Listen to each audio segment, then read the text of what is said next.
At this time, our fourth graders will be coming up to introduce the characters of A Midsummer Night's Dream for the benefit of all of us in the audience, to make sure we know which character is which, who is related to whom, and just get to see them in their costumes before the play begins. Peter Quince is a carpenter, but more than that, he is also the proud director of the play within the play. He does not have much experience in directing a play, but still leads the group with confidence. Bottom is trying to take over and be director, but Quince keeps inserting himself and not letting it happen. Throughout the play, Quince has to keep correcting the rude mechanicals, for he wants the play to be perfect. If it is, then well-needed fame and fortune will follow. This is Nick Bottom, the weaver, who goes by Bottom. He is part of a group called the Rude Mechanicals. This group is full of uneducated men. The leader of this group is named Peter Quince, but Bottom, thinking he knows best, makes the most of the decisions. And since the Rude Mechanicals have never labored in their minds till now, they listen to whatever he says. He is the lead character in the play within the play. Watch for when he is transformed by magic. During the play, he goes through a particular transformation, which you'll learn more about later. Bottom is a very humorous character, but he thinks he is perfect. Although he is not very intellectual, he is a very much needed character in the play. Francis Flute is a big, strong man due to his work as a bellows mender. He is part of the Rude Mechanicals who are going to put on a play for the Duke and his bride. During rehearsal for the dramatic play of Pyramus and Thisbe, Flute is given a shocking part.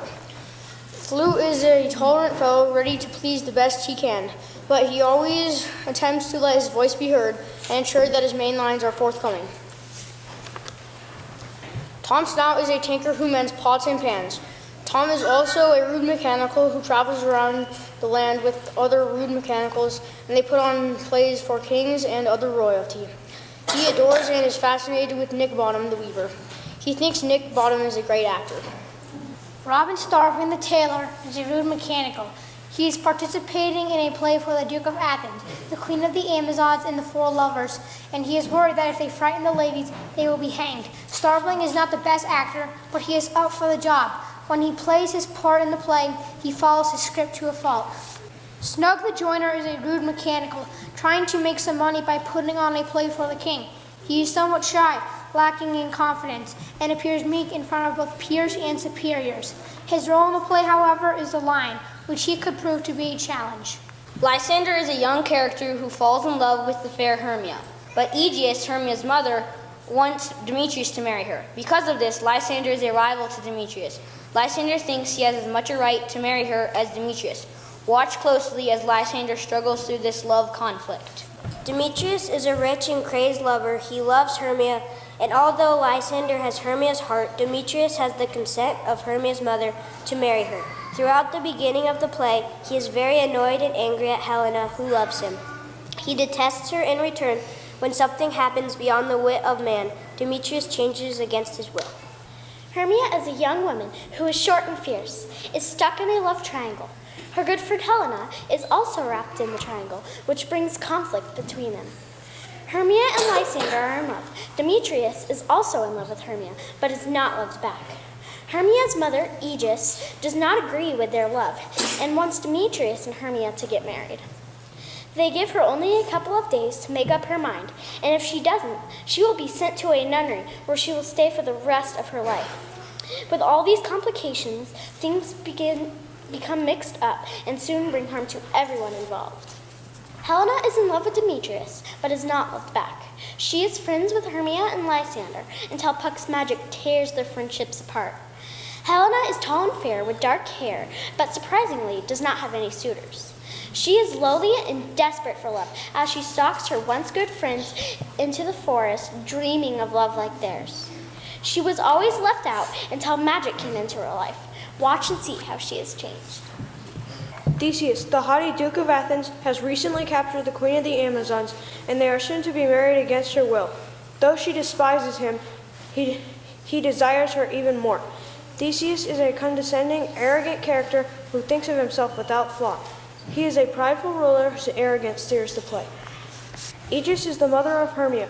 She is part of the royal court and wishes her daughter Hermia to marry Demetrius.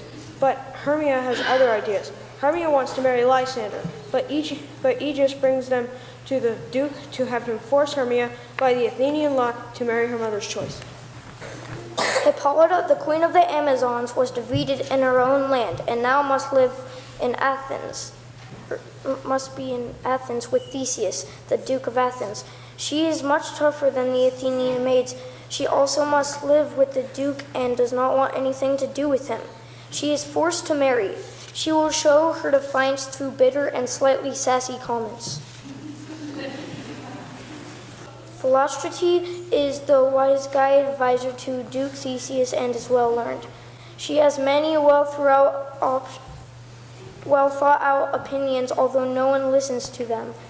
Philostrate is solely focused on the problem at hand, so she doesn't know what's going on around her. Note her sarcasm and how it affects the royals. Oberon is a handsome fairy king. He loves to tell stories about the past. He wanders among the woods in an invisible cloak. He tries to help people, but fails in doing so. He resents his wife because she doesn't obey him. Also, he is ruthless to anyone who flouts his authority. Tanya is the fairy queen of the magical forest. She is married to Oberon, the king of the fairies. This couple is constantly fighting over an Indian boy that they both want for themselves. The reason Tanya wants this Indian boy so badly is because she has a kind heart and wants this Indian boy as her own child. This affects how Oberon and Titania hold the responsibility of being king and queen in magical ways. Since Titania is the fairy queen, she tells the fairies what to do and they follow her every wish with glad hearts. Watch how Oberon and Titania's relationship changes towards the end of the play. Robin Goodfellow, who's more commonly known as Puck, is a mischievous, sneaky character who lives in the fairy world, but interacts often with both royals and lovers' worlds. The only instructions he follows come from Oberon, who's the fairy king, and a small collection of whimsical fairies greatly desire to participate in Puck's pranks. All the fairies and people are aware of Puck's reputation and are afraid of getting caught up in all the trouble he causes. Meanwhile, he strives to follow what Oberon commands in the most enjoyable and childish way possible.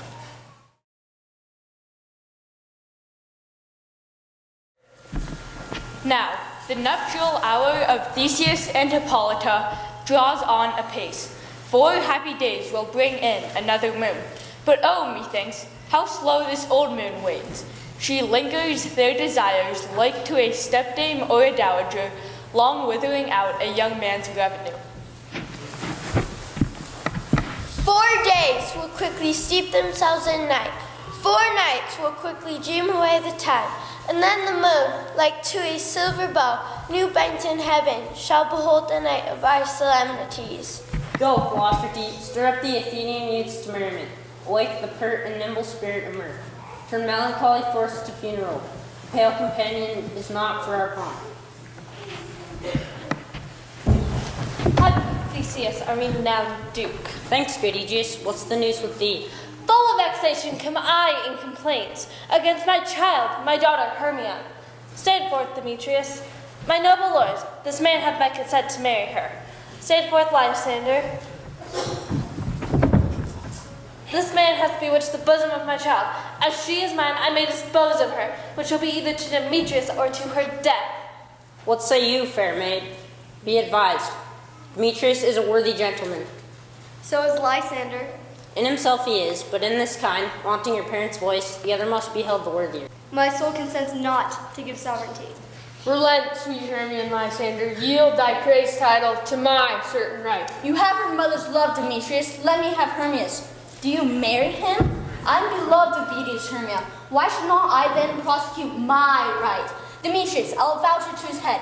Made love to Nadar's daughter, Helena, and she, sweet lady, dotes, devoutly dotes. Does an idolatry upon the spotted and inconsistent man. Scornful Lysander, true he hath been love. Demetrius, come, and come, Aegis.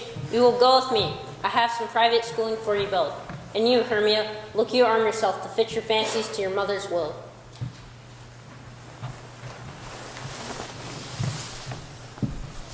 How now, my love, why is your cheek so pale? Ah me, for aught that I could read, could ever hear by tale or history, the course of true love never did run smooth. If then true lovers have been ever crossed, it stands as an edict in destiny. Then let us teach our trial patience. A good persuasion. Therefore, if thou lovest me, then steal forth thy father's house tomorrow night, and in the wood, a league without the town, I will stay there for thee. My good Lysander, tomorrow truly will I be with thee. Keep promise, love. Look, here comes Helena. Godspeed, fair Helena. Whither away? Call you me fair? That fair again unsay. Demetrius loves you fair. Oh, happy fair. Teach me how you look, and with what art you sway the motion of Demetrius' heart. I frown upon him, yet he loves me still. Oh, that your frown would teach my smile such skill. I give him curses, yet he gives me love. Oh, that my prayer could such affection move. The more I hate, the more he follows me. The more I love, the more he hateth me. Take comfort. He no more shall see my face. Lysander myself will fly this place. Farewell, sweet playfellow. Pray thou for us, and good luck. Grant thee thy Demetrius. Love looks not with the eyes, but with the mind, and therefore is winged Cupid painted blind. Nor has love mind of any judging taste, wings and no eyes, figure in heady haste, and therefore is love said to be a child, for in choice he is so oft beguiled. Helen will go tell Demetrius of fair Hermia's flight, then to the wood will he tomorrow night pursue her.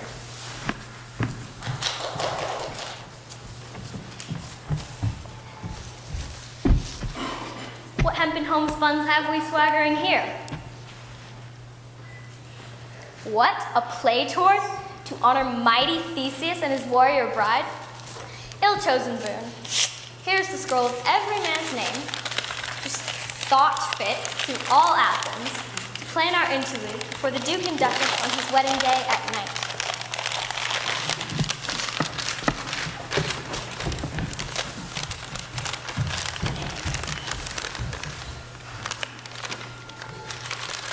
Is all our company here?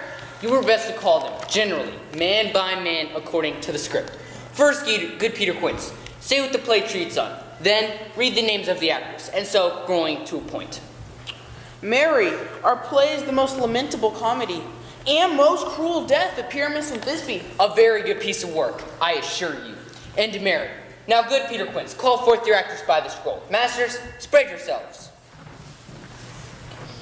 Nick Bottom the Weaver. Ready. Name what part I am for, and proceed. You, Nick Bottom, are set down for Pyramus. What is Pyramus? A lover or a tyrant? A lover that kills and fells most gallantly for love. This will ask some true tears in the performing of it. If I do it, let the audience look to their eyes. I will move storms, the raging rocks, and shivering shocks shall break the locks of prison gates. This was lofty. Now name the rest of the actors. This was Urkel's vein, a tyrant's vein. A lover is more condoling. Francis Flute, the bellows mender. Here, Peter Quince. You must take upon you Thisbe. What is Thisbe? A wandering knight? It is the lady that Pyramus must love. Pray, let me not play a woman. I've a beard coming. It is all one. You shall play it in a mask, and you may speak as small as you will. And I may hide my face. Let me play Thisbe too. I would speak in a monstrous little voice. Oh, Thisbe, you're all lady dear. And you should do it too terribly, and you would fright the Duchess and ladies. But no. You must play Pyramus, and Flute, you Thisbe. Well, proceed. Robin Starveling the tailor. Here, Peter Quince. You must play... Yeah, Thisbe's mother. Tom Snout the tinker. Here, Peter Quince. You, Pyramus's father. Myself, Thisbe's father. Snug the joiner. You, the lion's part. And I hope here's a play fitted. Have you the lion's part written? Pray you, if it be, give it me, for I'm slow of study. You may do it extempore, for it is nothing but to roar. Let me play the lion too. I would roar, that it will to any man heart good to hear me. I would roar to make the Duke say, let him roar again, let him roar again. And you should do too terribly. You would fright the Duchess and ladies. They'd all shriek, be enough to hang us all. That would hang us, every mother's son.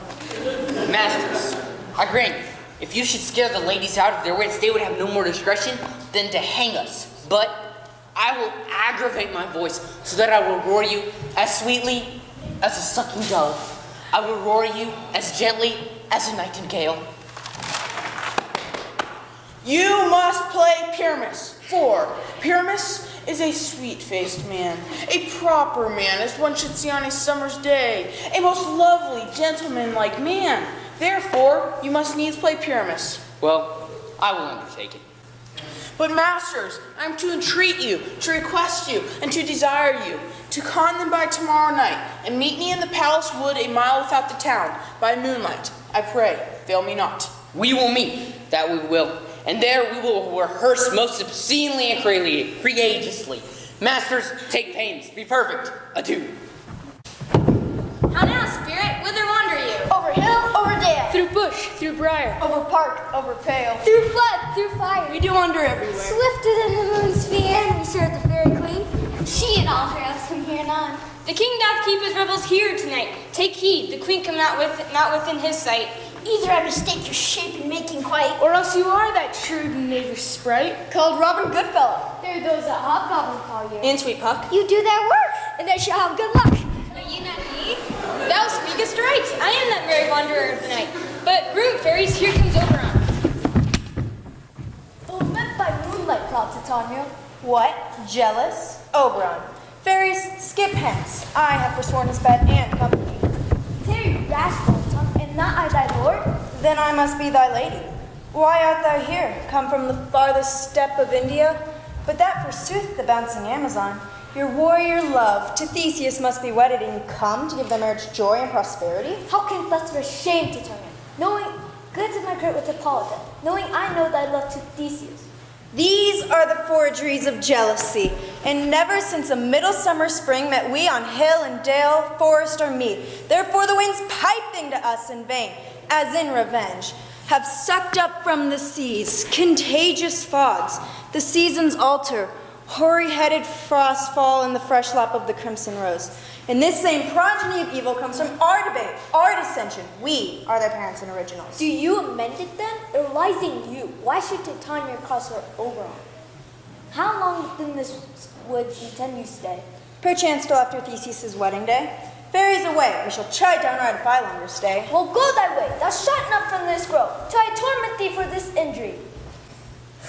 My gentle pup, come hither. Dost remember, since I sat upon a promontory, and heard murmur on a dolphin's back, hearing such dulcet and harmonious rap, that the rude sea grew silver at the sea-maid song, and certain hearts shot madly from their sphere to hear the sea-maid music. I remember. That very same time I saw, but thou couldst not, flying between the cold moon and the earth, Cupid all armed, yet marked I where of Cupid fell. It fell upon a little western flower. Fetch me this flower, the juice, I shoot thee once. The juice of it on sleeping eyelids aid will make man or woman madly dote on the next life creature it sees. I'll put a girdle around the earth in 40 minutes. Having once this juice, I'll watch Tanya when she is asleep, and pour the liquor of it in her eyelids. Then she waking looks upon, she shall pursue it with the soul of love. But who comes here? I am invisible. Now overhear the conference. I love thee not, therefore pursue me not. Where is Lysander and fair Hermia? The one I'll slay, the other slayeth me. Thou toldest me they were swollen unto this wood. You draw me, you hard-hearted adamant? Do I entice you? Do I speak you fair? Or rather do I tell you in the plainest truth that I cannot, or I do not love you? And even for it, do I love you the more? Tempt not too much the hatred of my spirit, for I am sick when I look on thee. And I am sick when I do not look upon thee. I'll run from thee and hide me in the brakes and leave thee to the mercy of wild beasts. Oh, the wildest hath not such a heart as you. Thou hast the flower there? Welcome, wanderer. There it is. I pray thee give it me, a sweet Athenian lady's in love with the disdainful youth. Anoint his eyes, but do it when the next he spies may be the lady. For now, my lord, for your servant shall do so.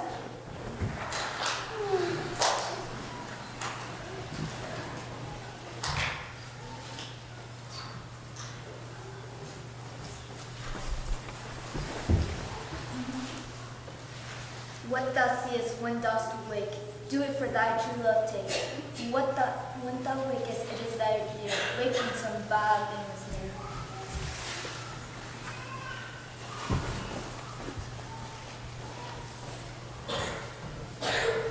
Lysander, found you out of bed, for I upon this bank will rest my head.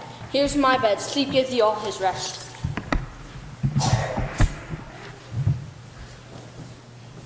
Through the forest you have gone, but Athenian found you none, on whose eyes might approve this flower's force and stirring love. Night and silence. But who is here? Weeds of Athens he doth wear. This is he, my master said, despise the Athenian maid. And hear the maiden sleeping sound on the dank and dirty ground. True, upon thy eyes I throw all the power this charm doth owe.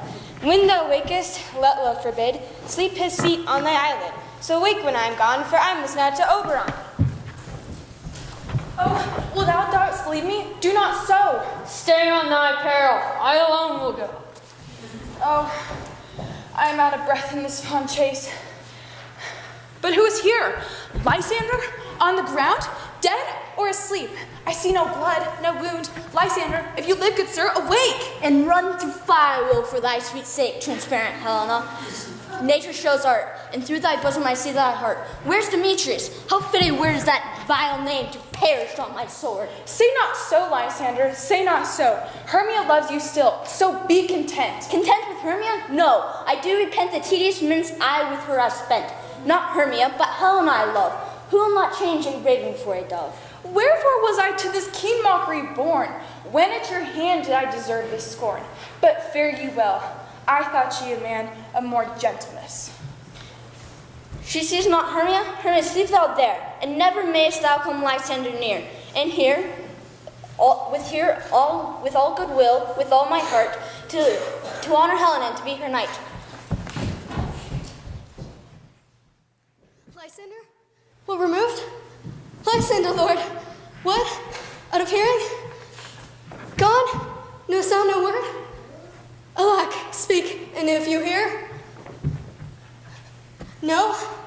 Then either death or you I'll find immediately.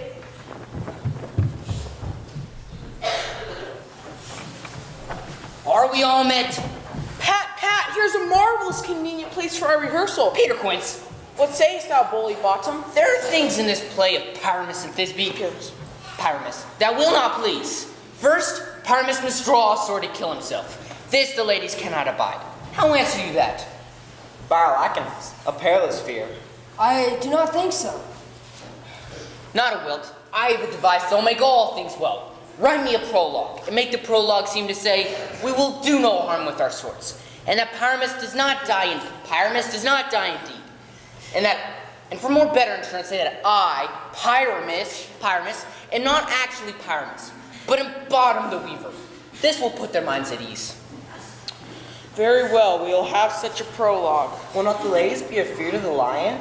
I fear it, I promise you. Masters, there is not a more fearful wildfowl than our lion living, and we ought to look to it. Therefore, another prologue must tell he is not a lion. No. You must name his name, and half his face must be showing through the lion's neck, and he himself must plainly say he is Snug the Joiner. Well, it shall be so. But there's two hard things. That is, to bring moonshine into the great chamber. For as you know, Pyramus and Thisbe met by moonlight. Doth the moon shine the night we play our play? A calendar! Look in the almanac! Find out moonshine!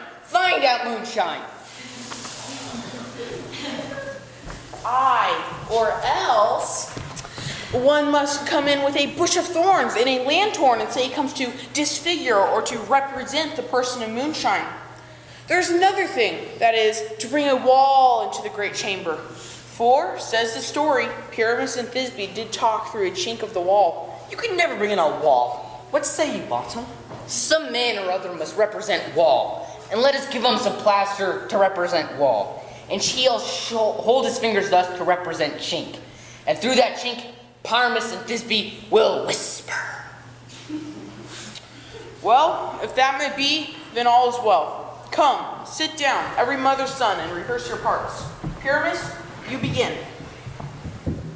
What have we here so near the cradle of the fairy queen?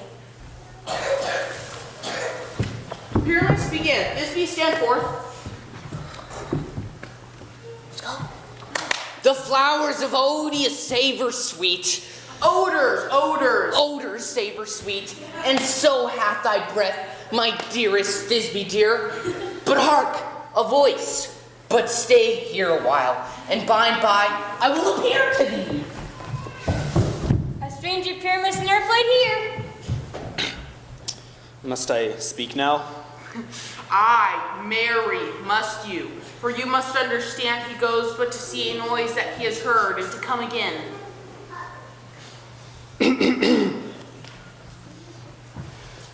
radiant Pyramus, most lily-white of hue, of color like red rose on triumphant brow, most questy juvenile, Nick, most lovely Jew, omit thee, Pyramus, at Ninus' tomb. Ninus' tomb, then. Why, you must not speak that yet. You answer to Pyramus, cues and all. Pyramus, enter. Your cue is past. It is never tired. As true as horse, as yet would never tire. If I were fair, Thisbe, I were only thine. Monsters! Oh, strange! Brainmasters, flymasters, help! I'll follow you. I'll lead you about around. Why do they run away? This is knavery of them to make me afeard. Oh, Phantom, thou art changed. What do I see on thee? What do you see? You see a head of your own. Do you? I see their knavery. This is to make an ass of me, to frighten, if they could. But I will walk up and down here, and I will sing, that they may hear I am not afraid. What angel wakes me from my flowery bed? I pray thee, gentle mortal, sing again. On thy first view I say, I swear, I love thee. Methinks, mistress, you should have little reason for that. And yet, to say the truth, reason and love keep little company together nowadays. Thou art as wise as thou art beautiful. Out of this wood do not desire to go. Thou shalt remain here whether thou wilt or no.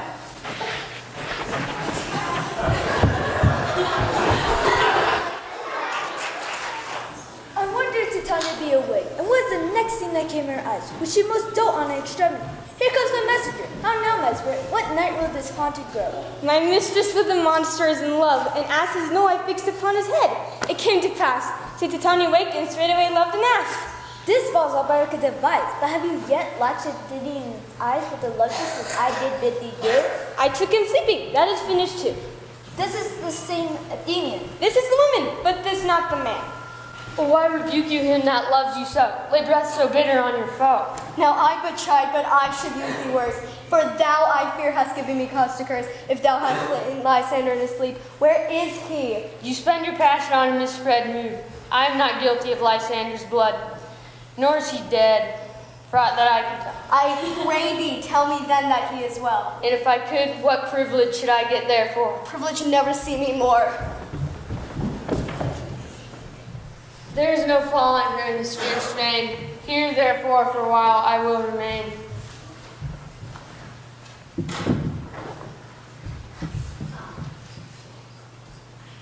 What thou hast done, thou hast mistaken quite, and laid the lectures on true love's sight. Thought the wit goes swifter than the wind.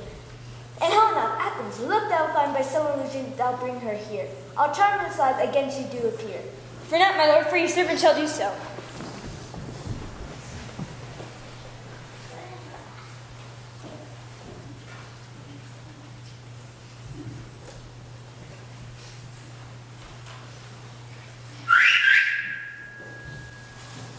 Captain of our fairy band, Helena is here at hand, and this youth, mistook by me, pleaded for a lover's fee. Lord, what fools these mortals be! Now will two at once with one, then needs must be free alone. And these things that do best please me, that befall tempestuously. Why should you think that I should ruin scorn? Scorn and derision never come in tears. I had no judgment when to me I swore. Nor none. In my mind, now you give her o'er. Demetrius loves her and loves not you. Oh, Helena, goddess, nymph, perfect, divine. Oh, spite, I see you both are set against me for your merriment. You're unkind, Demetrius. Be not so, for you love Hermia. This you know I know. And here, with all goodwill, with all my heart, in Hermia's love I yield you up my part, and yours of Helena to me bequeath, whom I do love and will do till my death. Never did walkers waste more idle breath. Lysander, keep thy Hermia, I will none. Fair I loved her, all that love is gone. Look where thy love comes, yonder's thy dear. Lysander, why unkindly dost thou leave me so? Why should he stay whom love doth press to go? What love could press Lysander from my side? Lysander's love for Helen that would not let him bide. You speak not as you think. It cannot be. Lo, she is one of this confederacy. Now I perceive that they have conjoined all three to fashion this false sport against me. Is all forgotten, all childhood innocence, all school days friendship? It is not friendly, 'tis not maidenly, and I alone do feel the injury. I am amazed at your passionate words. I scorn you not. Seems as if you scorned me. Have you not sent Lysander, as in scorn, to follow and praise mine eyes and face, and your other lover, Demetrius, who even before now did spurn me with his boot, to call me goddess, nymph, perfect, divine, rare, and celestial? But very well, 'tis partly my own fault, which death or absence soon shall remedy. Helena, I love thee. By my life I do. I swear by what I'll lose for thee, to prove him wrong who says I love thee not. I say I love thee more than he can do. If thou say so, withdraw and prove it too. Oh me, you juggler! You canker blossom! You thief of love! What? Have you come by night and stolen my love's heart from him? Fie! You counterfeit! You puppet, you! Puppet? Aye, that way goes the game. Now I perceive that she hath made compare between her statures. She hath urged her height. And are you grown so high in his esteem? Because I am so dwarfish and so low. I am not yet so low, but that my nails can reach unto thine eyes. I pray thee, gentlemen, though you mock me, do not let her hurt me. Though she's something lower than myself, you think that I can match her. Lower, hark again. I did love you, Hermia. Do not be so bitter with me. Why get you gone? Who's it that hinders you? A foolish heart, that I do leave her behind. Be not afraid. She shall not harm thee, Helena. No, sir, she shall not, though you take her farm. Oh, when she is angry, she is keen and shrewd. Though she be but little, she is fierce. Little again? Nothing but little and low? Let me come to her. Get you gone, you dwarf, you minimus of not grass made, you bead, you acorn. Now follow if thou darest, to try who's right, of thine or mine is most in Helena. Follow, nay, I'll go with thee cheek by joint.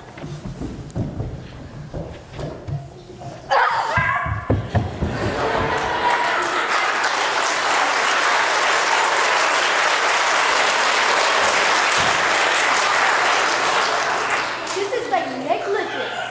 Believe me, King of Shadows, I mistook. Did not you tell me that I should know the man by the Athenian guards he had on? Thou seest these lovers seek a place to fight. He therefore robbed and lead thee lest thee rival so straight, as one comes not within another's way. And all this ring shall seem a dream and fruitless vision. Here comes one. Where art thou, proud Demetrius? Speak thou now. Here, villain, John and ready. Where art thou? I'll be with thee straight. Follow me then to planet ground. Lysander, speak again. Thou run away, thou coward. Art thou fled? Speak. In some bush? Where dost thou hide thy head? Thou coward, art thou bragging to the stars, telling the bushes that thou lookest for wards? And wilt thou not come? Come, recreant, come now, child. Yea, art thou there? He goes on before me and still dares me on. I come where he goes, then he is gone. Come now, gentle day, for if but once thou show me thy grey light, I'll find Demetrius and revenge this spite. Ho, ho, ho, coward, why comest thou not? Abide me if thou darest, for well I wot thou runnest before me, shifting every place, and darest not stand nor look me in the face. Where art thou now? Come hither, I am here. Nay then, thou mockest me. Thou shalt buy this dear, if ever I thy face by daylight see. Oh, weary night, oh, long and tedious night, abate thy hour, and shut up sorrow's eyes. to keep me from mine own company. Yet but three, come one more. Two of both kinds makes up four. Never so weary, never so in woe. I can no further crawl, no further go.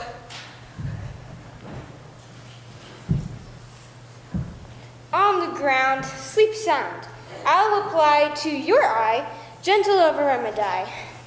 When thou wakest, thou takest true delight in the sight of thy former lady's eye. Each man shall have his own, in his waking shall be shown. Jack shall have Jill, not shall go ill, and all shall be well.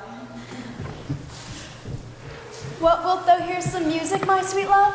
I have a reasonable good ear in music. Let's have the tongue and the bones. Or say, sweet love, what thou desirest to eat. I could munch you a good dry oats. Methinks I have a great desire to a bottle of hay. Good hay, sweet hay, hath no fellow. But I pray you, let none of your people stir me. I have an explosion of sleep come upon me. Sleep thou, and I will wind thee in my arms. Oh, how I love thee, how I dote on thee.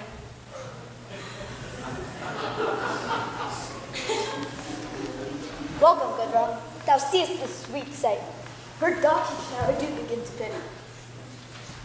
And take this transformed scalp from off this head of this Athenian swing, as he waking when the others did, and made him all at once back again prepared.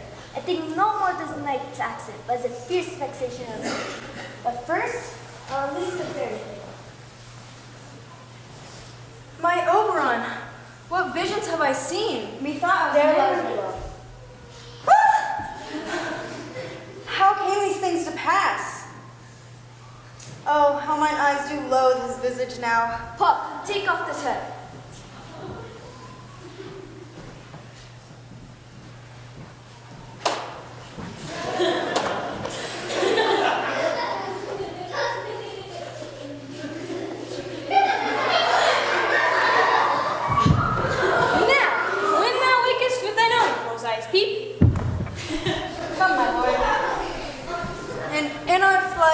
Tell me how it came this night that I, sleeping here, was found with these mortals on the ground.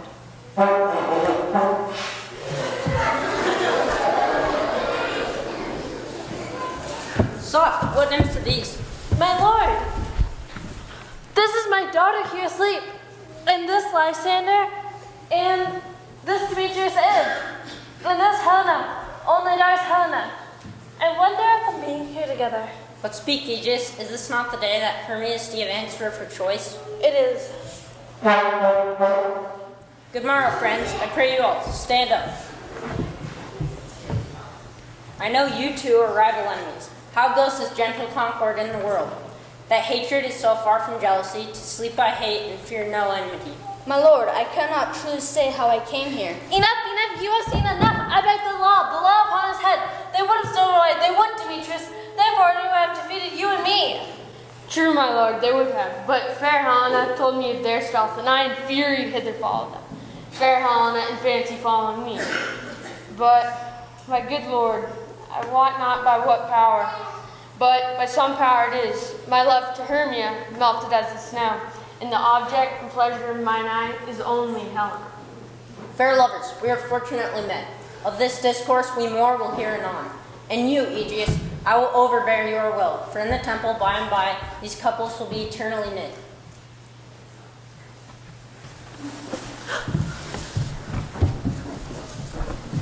Methinks I see these things with parted eye when everything seems double. So methinks. Are you sure that we are awake? Seems to me that yet we sleep, we dream. Did not you perceive the Duke? Bless us, and bid us follow to the temple. Yes, why then we are awake. Let us follow him, and by the way, recount our grief.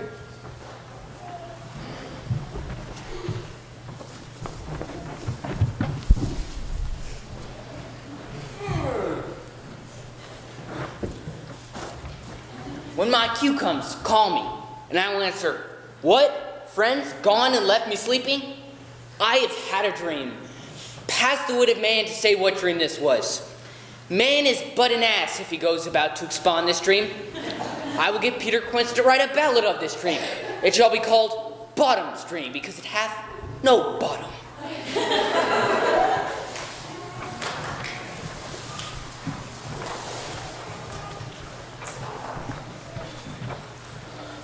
you sent to Bottom's house? Is he come yet? He cannot be heard of. Out of doubt he is transported.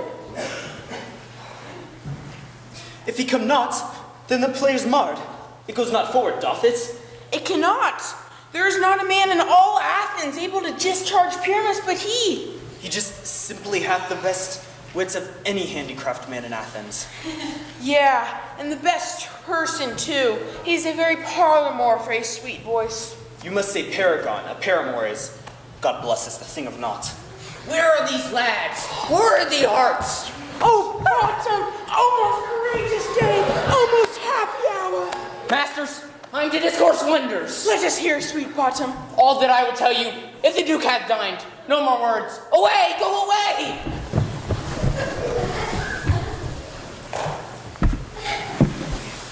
'Tis strange, my Theseus, that these lovers speak of. More strange than true.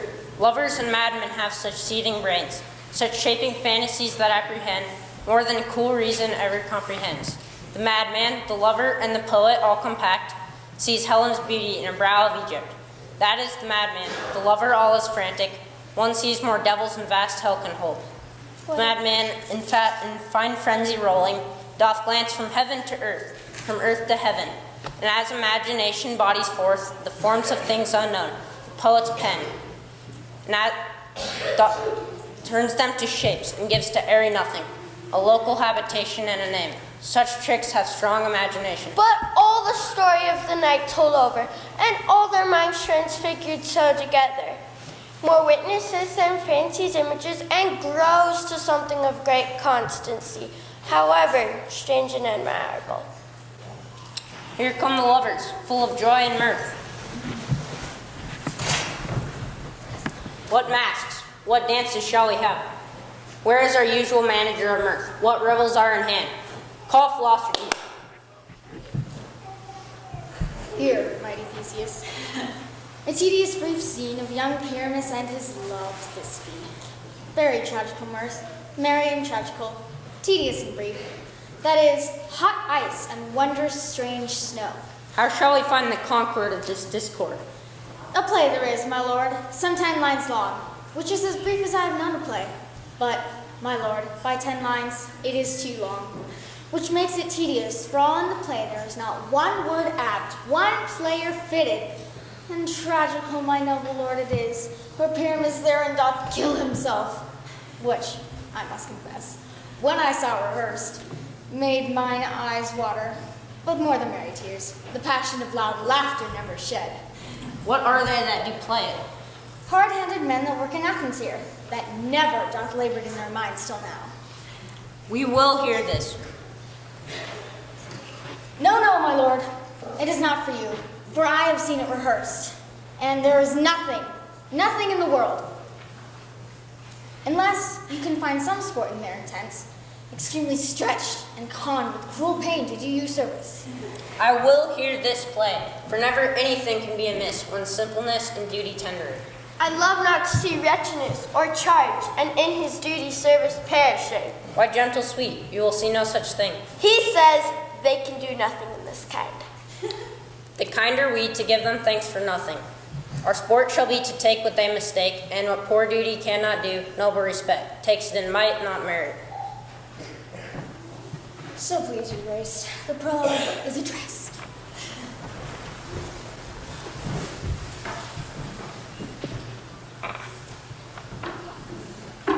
If we offend, we come not to offend, but with our goodwill to show our simple skill. This is the true beginning of our end. Consider then we come but in despite. We do not come as minded to contest you. Our true intent is all for your delight. We are not here that you should here repent you. The actors are at hand, and by their show you shall know all that you're like to know. This fellow doth not stand upon points. He hath read the prologue like a rough colt. He knows not to stop. A good moral, my lord. It is not enough to speak, but to speak true. Indeed, he hath played his prologue like Chad on a recorder, a sound, but not in government. His speech was like a tangled chain, nothing impaired but all disordered. Who is next?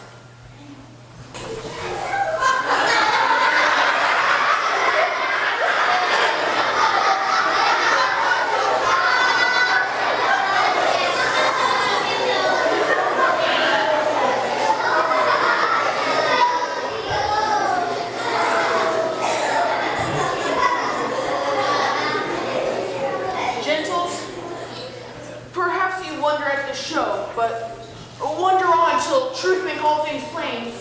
This man is Pyramus, if you would know. This beauteous lady Thisbe is certain. This man with rough cast and lime green presenteth wall, for if you would know, by wall, through wall's chink, did these lovers often whisper, very secret.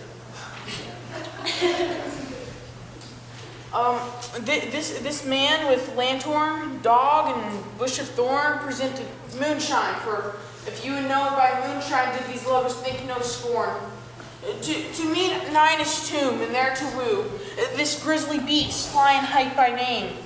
And trusty Thisbe coming first by night, did scare away, or rather did affright, and as she fled, her mantle did fall, with wine with vile bloody mouth did stain.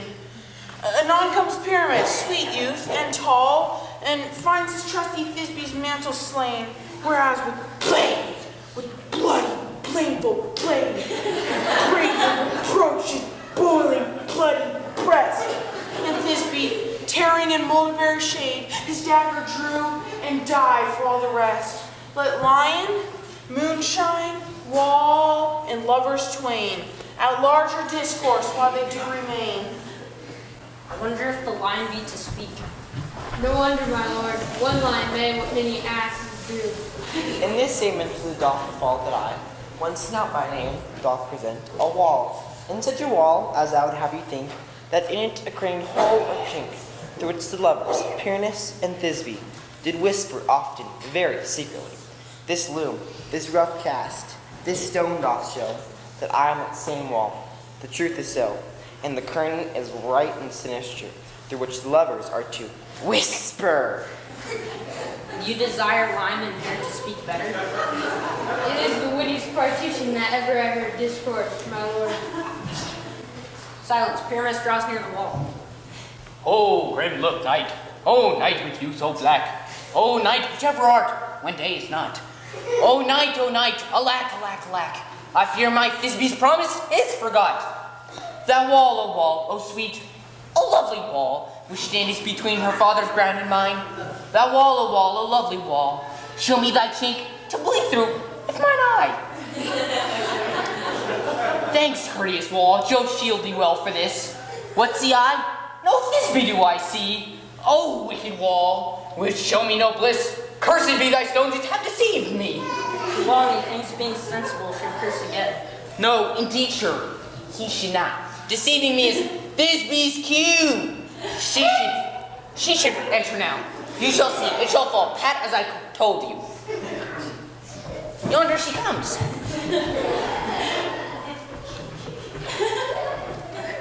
Oh, wall, thou hast heard my moans for splitting my fair Pyramus and thee. My cherry lips have often kissed thy stones with lime and hair, and it's all ball in thee. I hear a voice, now will I to the wall, to spy, and I can see my Thisbe's face. Thisbe! Hello? Not? Hello, I think. Think what thou wilt. Like Lysander, I am trusty still. And I like Helen, till the fates me kill. Wilt thou meet me in his tomb? Tight life, tight lift. Tight life, tight lift. I come without delay. This eye, wall, and part discharged, so, in being done, this wall away. This is the silliest stuff that ever I heard. The best in this kind are but shadows, and the worst no worse, if imagination of men. Well, it's your imagination then, not theirs. If we imagine no worse of them than they of themselves, they may pass for excellent men.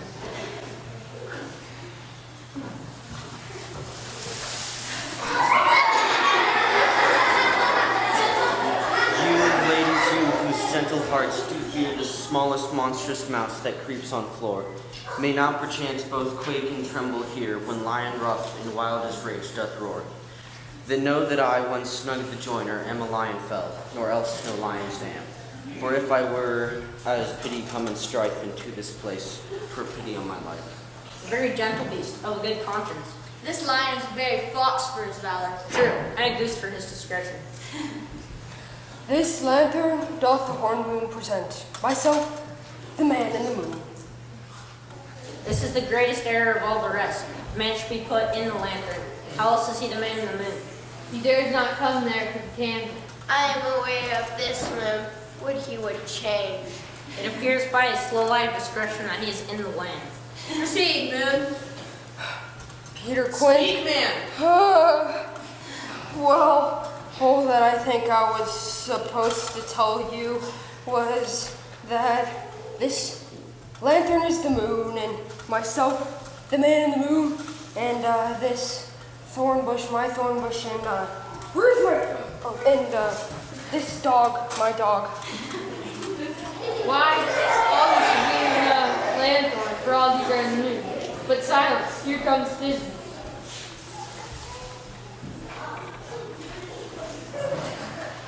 This is all in his tomb. What? Where is my love? Roar! Well roared, lion. Well run, Thisbe. Well shone, moon. True, the moon shines with good grace. Well moused, lion. And so the lion vanished. And then came Pyramus. Pyramus! O sweet moon, I thank thee for thy sunny beams. I thank thee for shining now so bright. And by thy gracious, golden, glittering gleams, I trust to take up truest Thisbe's face. But stay, O spy, but mark, poor night, what dreadful dole is here. How can it be? O dainty duck, O dear, thy mantle good, what stained with blood? This passion and the death of a dear friend would go near to make a man look sad. Pursue my heart, but I pity the man. Come, tears confound, come, swords and wound. The pap of Pyramus, aye, that let pap where heart doth hop. Oh, thus Pyramus ends. Thus. Now am I dead? Now am I fled? My soul is in the sky. Tongue, lose thy light. Moon, take thy flight. Thus, die.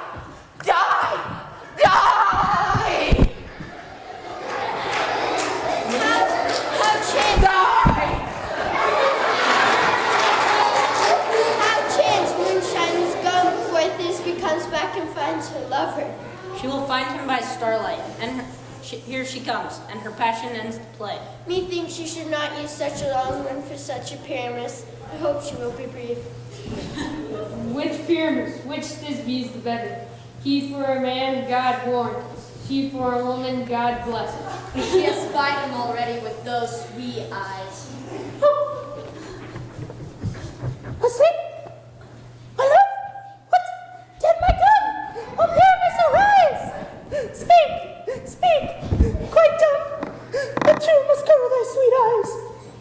Oh, sisters, they come to me, with hands as pale as milk. Lay them in the gore! And since you are sure with shears his bed of silk, oh, trusty blade, with blade my breast imbure. Thus Thisbe ends. Goodbye, friends. Thus Thisbe ends. Thus.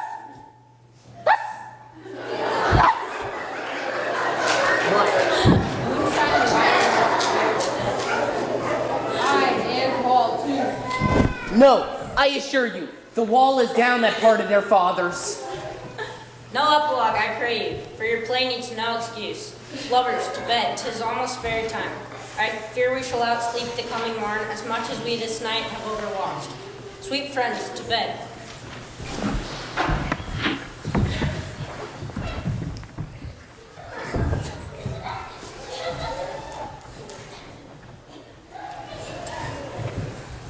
If we shadows have offended, think but this, and all is mended. That you have let slumber dear, While these visions did appear. And this week an idle theme. No more yielding, but a dream. Generals, do not reprehend. If you pardon, we will mend. And as I'm honest, Puck, if we have unearned luck, now to save the serpent's tongue, we will make amends ere long. Else the Puck a liar call. So good night. Unto you all. Now give me hands if we be friends, and Robin shall restore amends.